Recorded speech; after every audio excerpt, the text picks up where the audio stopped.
10월 달이 중순을 넘어서 또 무르익어 가고 있는데요. 요즘 아침마다 제 아내가 10월의 어느 멋진 날에 이런 좋은 노래가 있죠. 아침마다 틀어주어서 10월이 가기 전에 멋진 날이 좀 있어야 할 텐데 뭐가 있어야 멋진 날일까 생각도 하게 되고요. 우리에게는 멋진 주님이 계시니까 내일부터 특세가 시작이 되는데요. 10월을 마무리하면서 이번 특세가 우리 모두에게 멋진 날, 잊을 수 없는 멋진 이른 아침 되기를 바라고요. 성경에서 시간을 두 종류의 시간을 얘기하는데 하나의 시간은 크로노스의 시간이라고 해서 그래서 이거는 내일이 오고 모레가 오고 또 여름이 가면 가을이 오고 그러니까 덧없이 지나가는 물 흘러가듯이 그냥 흘러가는 시간을 크로노스의 시간이라고 그러는데 많은 사람이 그렇게 살아요. 근데 그렇게 살다가 카이로스의 시간이라는 게 나와요. 그래서 이 카이로스 시간이 되면 결정적인 시간, 또 역사적인 시간이라고 표현하는데 평생 잊을 수 없는 내 삶에 어떤 변혁을 가져오는 개인적이든 집안적으로든 뭐 교회적으로든 결혼 생활이든 국가적으로든 뭔가 결정적인 것을 하나님이 주실 때를 카이로스다. 그래서 예수님이 이 땅에 오신 것을 카이로스 시간에 오셨다고 얘기하거든요. 그래서 이번 특세가 준비된 심령들마다 카이로스의 시간이 되어서 의미가 있고 역사적인 뜻깊은 특사가 되기를 기대합니다. 그래서 오늘 하루 동안 잘 준비를 하시고요. 마음을 작정하시고 한번 카이로스의 시간을 만들어 보리라. 그런 마음을 가지고 또 아이들과 함께 특세를 깨우신다면 좋은 결과가 있으리라 기대를 합니다. 주일날 아침에 신의 성품 여행을 계속하고 있는데요. 이제 어느덧 막바지에 이르고 있는데요. 저도 이 설교를 하기까지 30년 걸렸어요. 자신이 없어요. 지금도 자신이 없습니다만은 가야 할 길이기도 하고 도전을 하게 됐는데 나름대로 깨달음도 있게 돼 은혜가 돼서 감사한 일이고요. 그래서 여러분 이 말씀이 끝났다고 여행이 끝난 건 아니고요. 오늘 이 말씀을 이제 거의 암송해 하실 테니까 평생을 두고 묵상하시면서 살아가시길 바라고요. 이 여행을 할 때는 코스를 잘 알아야 돼요. 그래서 길을 잘 알아야 되는데 순서가 바뀌지 말아야 돼요. 그리고 서로 맞물려 있기 때문에 짝을 잘 찾아서 안내를 받으셔야 되겠고요. 그리고 각 성품 하나하나마다 이제 배우고 경험하면서 이제 이렇게 내 것으로 삼을 줄 아는 그런 노력들이 필요하겠고 사도께서 힘쓰라고 되어 있잖아요. 힘써서 그래서 모든 덕목마다 힘을 쓰라는 거예요. 왜 사도는 힘을 다하라고 하는 것일까요? 여러분 이 세상은 우리가 사는 세상은 소유에 관심을 두게 해요. 대부분 여러분이 그렇게 살겠죠. 어떻게 하면 좀 재산이 많아지고 자리들을 얻고 쾌락을 추구하고 뭔가 소유하게 되는 것을 추구하잖아요. 그리고 마음으로 살기보다 머리로 살라. 그래서 늘 생각하고 따져보고 계산하고 이익 따지고 손해보지 않으려고 그러고 이런 경향이 있잖아요. 그 세상을 따라 사는 거예요. 근데 여러분 머리로 살고 이렇게 소유를 쫓는 삶은 어떻게 될까요? 우린 신라곤의 인생을 산다고 그러는데 행복을 잃어버린 삶이잖아요. 그러니까 머리로 살고 소유로 살면 행복을 얻지 못해요. 행복할 것 같죠. 돈을 많이 벌고 높은 자리를 차지하고 권력을 주면 행복할 것 같은데 오래가지 않아요. 지금 이 사회를 보십시오. 그래서 오늘 사도께서 그렇기 때문에 힘써서 이 여행을 해야만 마음으로 사는 법을 배우고 그리고 존재에 관심을 가지면서 소유를 극복하고 머리를 넘어서서 살아야만 행복도 있고 진정한 만족이 있다는 거예요. 그래서 여러분 이 본문이 끝날지라도 평생을 걸쳐서 현재 믿음에 만족하지 마시고 힘써서 믿음이 자라게 하시고요. 힘써 덕을 세우시고 힘써 영적 지식을 쌓아가시고 힘써 절제하시고 힘써 인내하시고 아멘. 지난주에 경건을 소개하면서 경건은 머리로 계산하는 것이 아니다. 몸이 반응하는 거예요. 몸이 이제 움직이는 거라고 말씀을 드렸어요. 그래서 피에타스 예수님의 시체를 이제 그 기독 이제 미술가들이 예수님의 시체를 그리면서 피에타라고 표현했는데 예수님이 하나뿐인 목숨을 던져서 죽은 것이 경건인 거예요. 경건의 극치라는 말이죠. 예수님이라고 죽는 게 쉽겠어요? 얼마나 몸부림을 치며 죽지 않으시려고 겟세마네 기도를 드리셨잖아요. 그럼에도 불구하고 하나님의 뜻을 위해서 몸을 던지신 그 행위와 그 순종이 경건이라고 하는 거예요. 예수님이 우리를 구원하신 것은 좋은 말씀을 했기 때문이 아니고 그 말씀하신 바에 따라서 몸을 던져서 날 대신에 죽으셨기 때문에 우리가 구원을 받고 하나님 백성 된 줄 믿습니다. 그래서 여러분, 인내를 거쳐서 이제 경건에 이르고 연단을 받은 사람들은 이런저런 고난을 겪었기 때문에 아파 보기도 하고 서러워 보기도 하고 낙심해 보기도 하고 별일 다 겪었기 때문에 몸이 기억을 해요. 그래서 동일한 아픔과 어려움을 겪는 사람들을 보면 남의 일 같지가 않아요. 더 관심이 가게 되고요. 마음이 끌리게 되기도 하고, 그리고 성령께서 우리 안에 그 은사를 주셨기 때문에 절대 그냥 있을 수 없어요. 그래서 진정한 경건한 사람은 몸이 움직입니다. 시간을 내고 물질을 내서 아까워하지 않고 계산하지 않고 반응하고 움직이니까 사람들이 그리스도인들 경건하다, 다르게 산다라고 인정을 하게 되는 것이죠. 그래서 예수님의 십자가는 기독교의 중심이에요. 십자가가 빠져버리면 기독교는 힘이 없고 의미가 없어지잖아요. 예수님이 돌아가시기 전에 성만찬을 나누시면서 이제 먹으라고 하시면서 고난을 기념하라고 그랬잖아요. 왜 예수님이 성만찬에 참여하면서 고난을 기억하고 기념하라고 하신 것일까요? 주님이 바라시는 것은 당시처럼 이 성만찬에 참여하는 저희들도 몸을 던져서 고난에 참여하기를, 참된 경건에 이르기를 바라셨고 기대하시는 것이 아닌가. 그래서 우리도 예수님처럼 내 몸을 던져서 경건에 참여할 수 있다면 교회는 교회다워지겠죠. 한국 교회는 새 힘을 얻고 하나님 나라가 임하게 될 줄 믿습니다. 던지지 않기 때문에, 경건하지 않기 때문에 교회가 힘이 없고 주님의 나라가 임하지 않는 거란 생각이 들어요. 경건에 대한 오해가 좀 있는데, 경건은 점잖은 게 아니에요. 성경책 이렇게 가슴에 들고 다닌다든지, 십자가 배지 달고 차에 성경책 놔두고, 이게 경건이 아닌 거예요. 그리고 세속에 물들지 않고 세속에 빠지지 않기 위해서 막 금욕하고, 이것이 또 경건의 전부도 아닙니다. 사도의 말씀을 좀 기억하시죠. 디모데후서 3장 5절 같이 읽겠습니다. 시작. 경건의 모양은 있으나 경건의 능력은 부인하는 자니 이 같은 자들에게서 내가 돌아서라. 여기 보면 경건의 모양 있는데, 경건의 모양이 뭐예요? 정기적으로 교회 와요. 사람들이 저 양반 교회 가네, 늘 알죠. 교회 가는 거 알고, 기도도 하네, 정기적으로 기도도 할 줄 알고, 헌금도 좀 하고 봉사도 좀 하고 십자가 달고 다니고, 그 경건의 모양인데 경건의 능력은 부인한다. 경건의 능력이 뭘까요? 하나님의 능력이고 보혈의 능력이고 성령의 능력인 줄 믿습니다. 그 진짜 경건의 완성은 이런 모양이 아니라 그 모양 안에 내용이 있어야 되는데, 하나님의 역사와 성령의 감동이 있어야 되는데, 그걸 따르면서 몸이 반응하는 자가 진정한 경건이라는 거예요. 그래서 여러분, 모양에 머물지 마시고요, 그냥 그럴듯한 이렇게 수박만 문이라는 말도 있는데요, 모양만 그리스도인이 아니라 우리의 삶의 내용이 진짜 그리스도인답게 경건을 닮아가기를 주의 이름으로 소망합니다. 그래서 오늘 진정한 경건이 완성되기 위해서는 그 다음을 찾아야 돼요. 그 다음이 뭐예요? 한번 따라합시다. 경건과 형제 우애.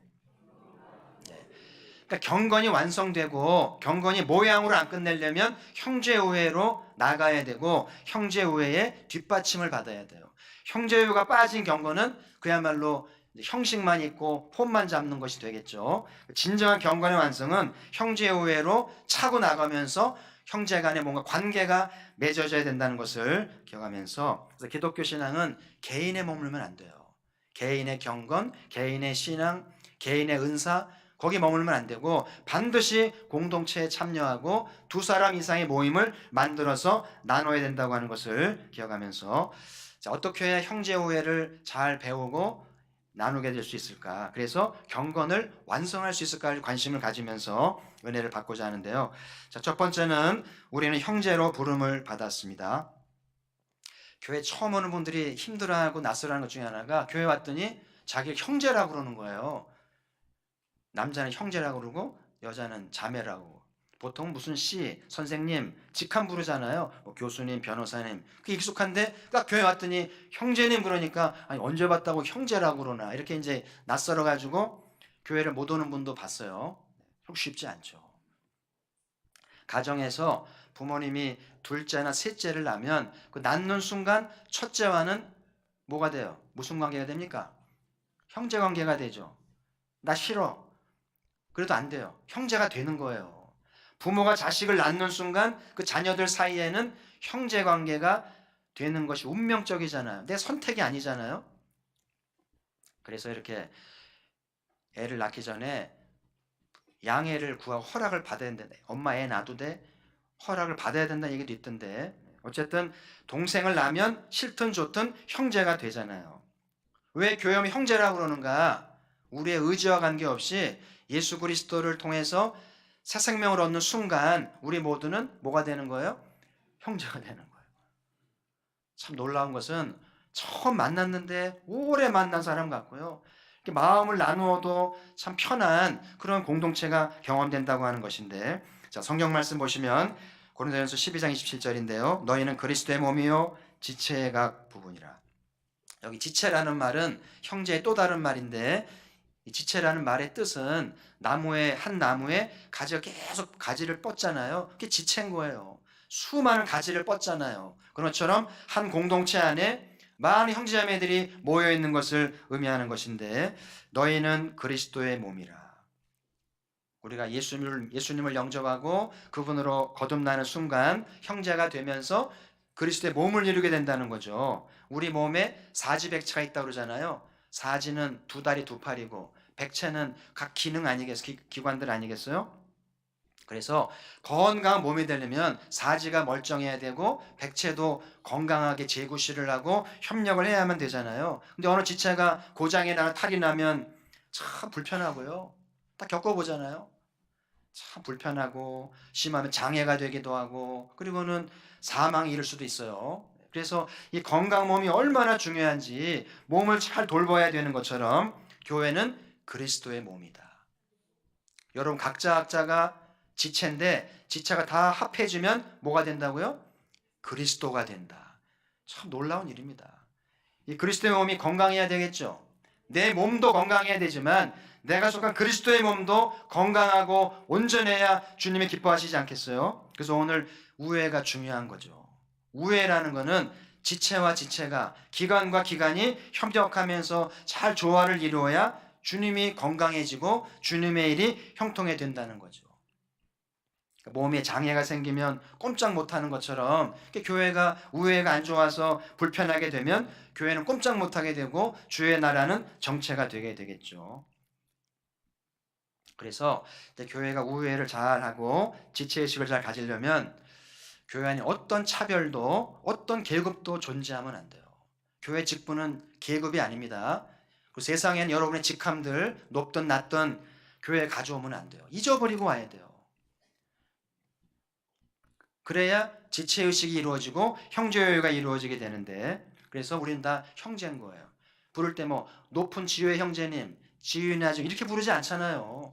형제라고 말하는 거는 똑같다는 거예요. 차별이 없이 우린 같다는 걸 의미하는 것이 형제요 자매라는 뜻도 되는 것이죠. 근데 우리는 사람이기 때문에 나도 모르는 사이에 계급장이 작동을 해요. 내가 많이 배웠고 많이 가졌고 나는 세상에서 어떤 사람인데 어떤 대접을 받아야 될지 이런 생각을 하니까 교회가 어려움을 겪게 될 수 있어요. 그래서 우애가 잘 되는 교회들을 보면 그런 자기를 드러내지 않더라고요. 세상에서 은행장인데 여러분 은행장이면 굉장히 높은 사람이잖아요. 근데 은행장인데 교회에 오면 애들 신발 돌려놓고요. 심부름하고요. 꾸준히 하더라고요.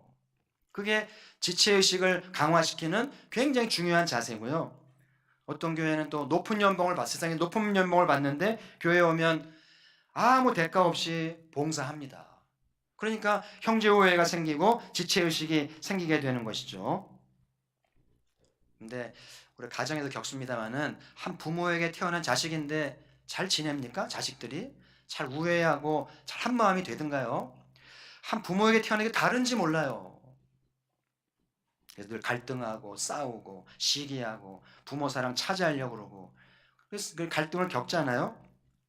저희 아들이 둘인데 늘 부모 마음이 이제 속상할 때가 있었죠. 참 달라요. 둘이 참 다릅니다.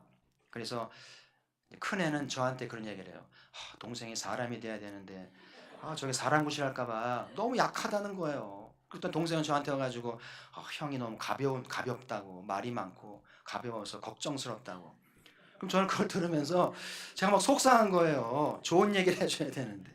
근데 이제 참 주님을 해야 감사한 게, 작은 애가 이제 네덜란드로 가서 공부하게 됐는데, 거기서 이제 유학 이렇게 하면서 이제 여러 가지 경험을 쌓고 공부를 하게 됐는데, 큰 애가 이제 군대를 갔다 와서 거기로 가게 된 거예요. 어떻게 네덜란드로 이제 학비가 싸니까 거기로 가게 됐는데, 동생이 다 해줬어요. 뭐 비자 문제, 학교 서류 문제, 뭐 공부하는 거, 뭐 여러 가지 자취 생활하는 거 다 동생이 했거든요. 형이 보면서 저거 사람 됐네. 너무 고마운 거예요. 있을 수 없는 거죠. 동생이 아니었으면 해결 안 될 일이 너무 많았는데, 동생이 잘 해줘가지고 이제 형이 동생을 다시 보게 된 거예요.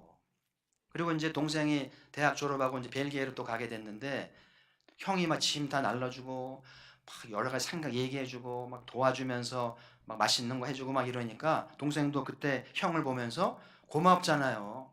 형이 달라졌다는 거예요. 저보고 형이 좋아졌다는 거, 그러면서 막 존경심을 갖더라고요. 그래서 서로 수시로 전화도 하고 막 밤새 얘기하고 보면서 부모 마음이 얼마나 기쁜지 몰라요. 참 달랐는데, 그래서 나온 말이 피가 물보다 진하다.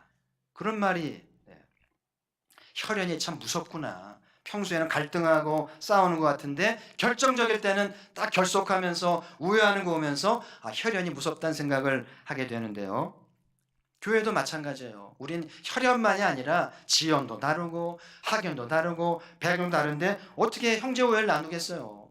갈등도 많고 시기도 많고 힘든 일이 많은데, 근데 놀랍게도 결정적인 순간에는 우애를 나누고 하나가 되더라는 거예요. 그래서 이 혈연에서는 피가 물보다 진하다고 말하는데, 우리 교회 안에서는 예수의 보혈이 얼마나 놀라운지, 예수의 보혈이 우리 하나 되게 하고 뜨겁게 하는 줄 믿습니다. 그래서 전쟁이 나면 전우회가 생긴다는 말이 있어요. 우리나라 군대는요, 군대가 아니라고 그러더라고요. 사기도 없고 그냥 얼마나 단순하고 갈등하고 고발하고요. 왜냐하면 전쟁이 없잖아요. 전쟁이 좀 있어야 전우회가 생기고 똘똘 뭉치는데, 오랜 세월 전쟁이 없으니까 좋긴 합니다만은 군대가 아닌 거예요.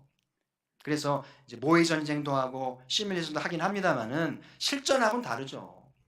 제가 이 말씀을 드린 이유는, 교회가 하나 되기 어렵고 분란이 많이 있을 수 있습니다만은 우리의 주적이 누굽니까? 우리 누구와 싸우는 거예요? 사도 바울이 말씀하기를 우리의 싸움은 혈과 육이 아니다.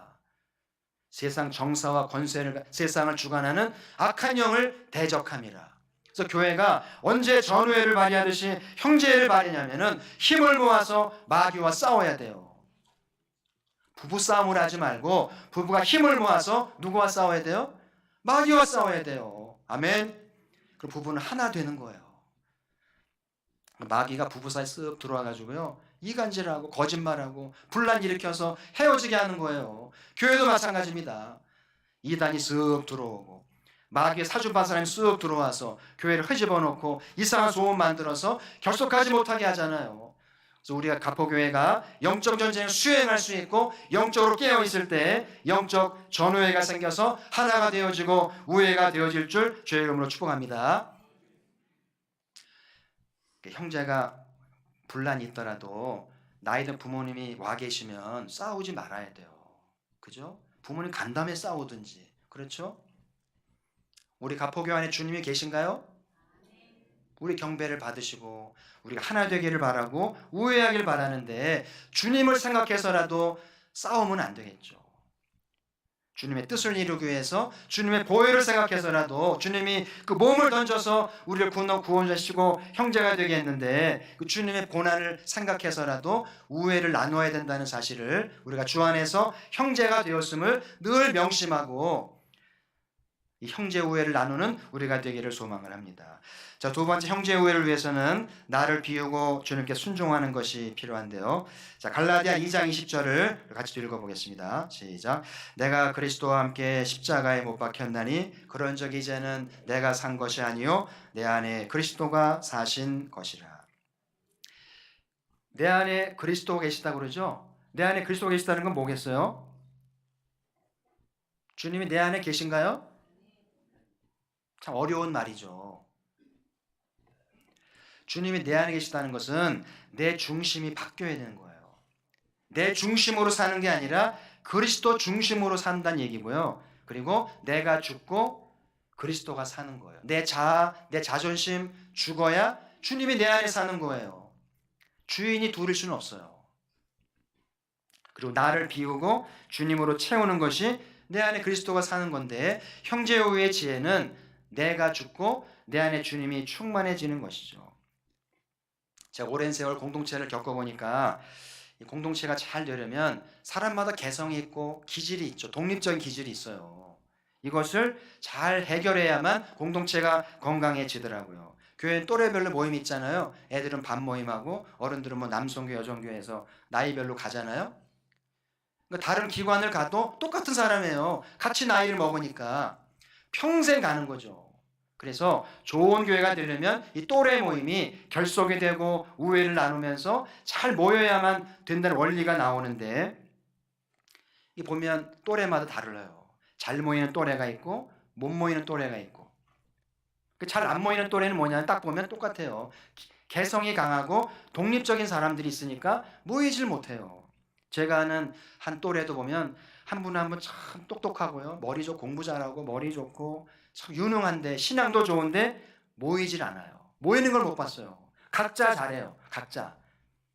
근데 제가 속한 모임은 조금 부족하지만 잘 모이거든요. 모이자 그러면 시간 내고 모이면 재밌고 기도하고 그랬던 기억이 나는데, 음식점을 가잖아요. 그럼 십수명회가 음식을 시킬 때 우리 뭐 먹을까? 그러면 이제 각자 먹고 싶은 게 있는데 한 명이 그래요. 야, 오늘은 통일하자 우리. 그러면 좋아. 우린 좋아 그래요. 그래서 딱 통일하면 주인도 좋아하고요. 음식 금방 나오면서 같은 음식을 먹으면서 하나 되는 느낌? 이런 게 있더라고요. 근데 그 잘 안 개성이 강한 모임 얘기 들어오면 그런 일이 없어요. 오랜만에 모였는데요. 각자 먹고 싶은 거 먹자. 그러면서 우린 다양성을 추구해. 그러면서 다양한 음식을 먹으면서 왠지 하나 되지 못하는 느낌? 그런 걸 받는 거예요. 먹는 것만이 아닙니다. 회의를 하거나 일을 진행할 때도 달라요. 개성이 강하고 독립성이 강하면 회의가 길어집니다. 자기 주장이 많으니까 일들은 안 되고 회의는 길어지고, 그러니까 막 안 모이게 되는 거예요. 근데 잘 모이는 또래들은 회의가 빨리빨리 끝나고 위임하고 알아서 하라고 그러고 돕겠다고 그러고, 그러니까 일 처리가 잘 되는 거예요. 그래서 이 형제우애를 잘 나누기 위해서는 내 기질과 개성을 내려놓을 줄 알아야 되는데, 이게 참 중요하다는 것을 늘 경험하거든요. 스티븐 커비가 성공하는 사람의 습관을 잘 알려져 있는데요.